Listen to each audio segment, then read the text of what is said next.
So how can a single court decision on a very specific private matter completely change life in America?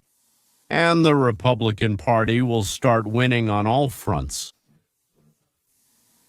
I want to say right away that we're talking, of course, about the United States Supreme Court, not just an ordinary court. And right now, there's a battle going on there. A battle that probably hasn't been seen in years, maybe even decades, is at stake. Who will run America? And that's the truth. A decision one way will throw the country into a socialist paradise, and a decision the other way into a capitalist hell. To the sharks of capitalism, the wolves of Wall Street, the jackals of the monopolistic corporations. By the way, a monopolist, if he has gained his position through fair competition and not by government decree, it simply means that he provides people with the best quality of something he offers at the very best price. And that's why everyone goes to him, while others whose quality is worse and prices are higher don't get any customers. And he immediately becomes a monopolist, but we're not talking about monopoly today. But we start in the Supreme Court. Where? We begin at the Supreme Court, where oral arguments in the Louisiana case that could impact the nation are about to start. The Supreme Court is considering a challenge to a provision in the Voting Rights Act that prohibits racial discrimination in redistricting. A group of non-African American voters is challenging Louisiana's new congressional map, which added a second majority black district. We have team coverage for you. This morning, Columbia Broadcasting System news reporter Katie Vase is in Louisiana.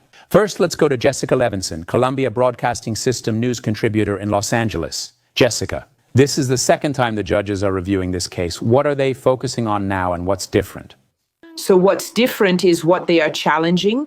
The key question is whether and how much race can be considered in drawing district boundaries. And if you consider race, maybe in quotes, too much. Does this contradict the 14th Amendment, is Equal Protection Clause, or the 15th Amendment, which essentially protects the right to vote from dilution? So we're looking at a really important question about how we draw district boundaries across the country, not just in Louisiana, and what we can take into account when doing that. All right, stay with us, Jessica. I've touched on this topic before, but let me repeat. During the era of the struggle for equality between black and white people, the Supreme Court decided that black people needed help. Well, at that time, probably about 10–12% of the population could elect representatives to Congress who understood their needs and interests. The federal government allowed the states not to divide their territory into districts with more or less clear geography and an equal number of voters, and to join together areas with black residents with other areas with black residents, even if geographically they are not really close to each other. Yes, years went by and left-wing bureaucrats or very, very left-wing bureaucrats kept tweaking and changing the boundaries of these districts so that each one would have a majority of those who vote for handouts and a minority of those who work and pay taxes. So the very situation was created where the Democratic majority turned into the tyranny of the majority. So in all the Democratic states, and there are about, I don't remember exactly, 20 or 24 with 26 Republican states, so 24 Democratic ones. Today, this geographical nonsense is set up in such a way that instead of, say, electing 5 Democrats and 3 Republicans, for example, they end up electing 7 Democrats and 1 Republican. That means far fewer Republicans end up in the lower house of Congress than there would be if things were set up for blacks, for whites, for Mexicans, for anyone. If, let's say, unique conditions based on race weren't created. But the thing is, our Constitution has the 14th and 15th Amendments, which state that you can't give preference to one person or group based on race. And the Republicans, having Donald Trump's support and a majority in the Supreme Court, usually 5 or 6 members vote for right-wing cases, and the 3 liberals always vote for left-wing ones, they decided to return the situation to a constitutional one. Enough with the preferences just because you're black or orange, or I don't know, a very tanned Mexican. It doesn't matter. And the case started in the state of Louisiana and rose to the level of a slow journey. The Supreme State Court, Appellate Court, and Supreme Court all transferred authority to the Supreme Court of the United States. Since this is a constitutional case, it needs to be decided, well, at least by a court that has the right to do so. Allow me to ask a question to Ketty. So, Ketty, what are people in Louisiana saying about this now? All right, yes. As you heard, Jessica was discussing, this has been long expected and people across the state are on edge.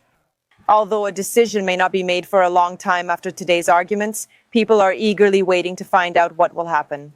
Because this could have consequences not only for the rest of Louisiana, but for the entire country. Since 1965, no one has tried to challenge this decision. But after a black president whom white people voted for twice, after all, there are more white people here.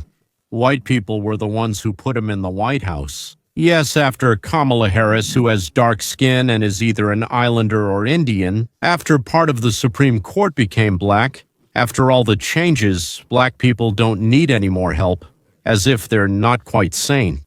If they can buy themselves a plane ticket, or if they know how to fill out documents to get a job, then they should be able to figure out who they want to vote for a black person or a golden one, for a leftist or a capitalist jackal. They're not idiots. I mean, they're not as much of idiots as the leftists try to paint them. Just look at how cleverly they arranged the district that the court will discuss so that there are more black people than white people in it. You'll see the district. It's shown in blue on the map.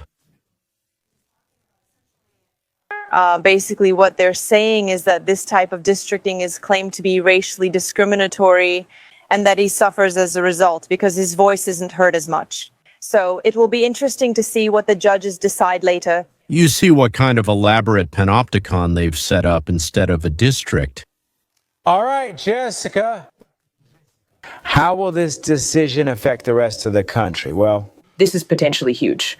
So, of course, the judges can maintain the status quo by reviewing the Voting Rights Act, considering the 14th Amendment, and determining that race can be used as long as it is not predominant.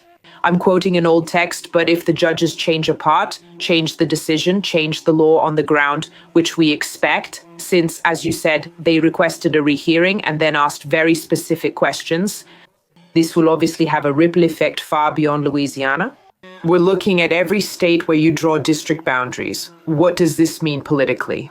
Obviously, we're approaching the midterm elections. This means you can draw the lines without fear.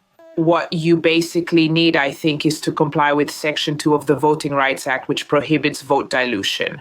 Because I think the other side of this case is saying to count race. On the left, there are 3 girls, 2 leftists, and 1 hardcore leftist from the side. Whatever it is, law or not, constitution or not, this trio will vote for racial discrimination against whites. Here is the right. 6 members of the court, including 5 conservatives and Chief Justice Roberts. Sometimes he's here, sometimes there, so to speak. You can't really predict him. But in this particular case, even if it's 4 to 5, it's still 5. And if it turns out the way I expect, it will be 5. They will vote to cancel this idiotic idea. There. And what does this actually mean for the country? What does it mean? Does it mean that you could see a big Republican victory? If you can draw boundaries without worrying about violating Section 2, if you can draw boundaries and say, I can't take race into account, then political scientists whose research I have studied say that this would be a big advantage for the Republicans and could potentially secure a Republican majority in the House of Representatives for years, maybe even decades. Is there a Supreme Court? Will the Supreme Court decide that the Constitution prohibits dividing voters by skin color?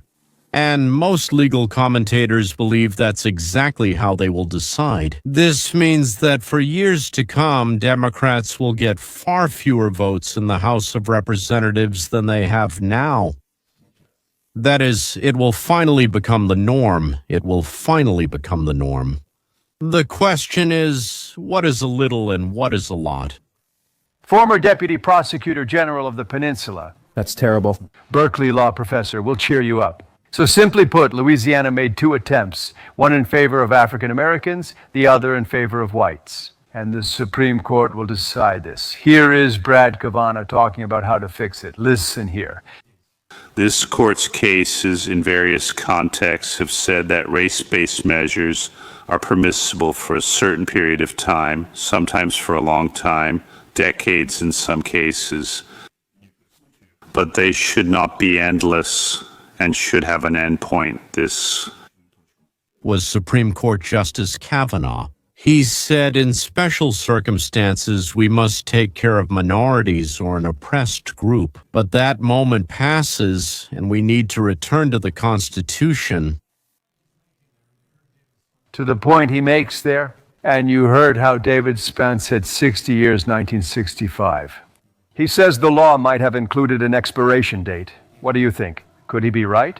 I think he's right. I think this point of view motivates the 6 conservative judges on the court. Here's the main problem. The Constitution prohibits the government from ever using race. It wants us all to treat each other the same, regardless of skin color, race, national origin, religion, and so on. We allow a deviation from this basic principle just to atone for past sins. For the government's use of race and segregation in the South for so many years, or for slavery before that? And what Judge Kavanaugh is asking is, when will this end?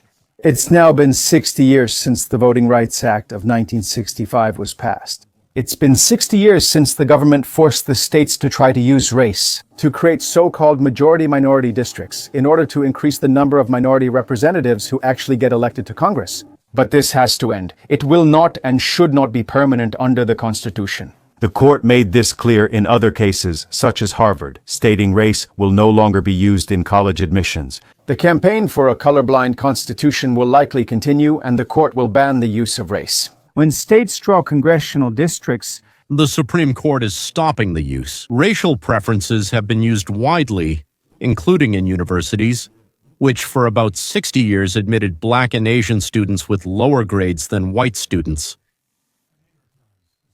The Supreme Court body which can hand over the House of Representatives to the Republicans. There are those who believe that if the court rules as you described, John, then the Republican Party could get 19 additional seats in the House. Do you think that's reasonable? It's possible. I'm sure that when the judges decide this case, they won't care and won't look at how it will affect the midterm election maps. However, what's happening is that states, in order to create these majority-minority districts, are using a tactic called cracking and packing. They packed minority voters into dense districts, assuming that they would vote for a Black, Hispanic, or even Asian candidate. Which, by the way, I find offensive, because it assumes that people of one race will vote for people of the same race when they're voting for office.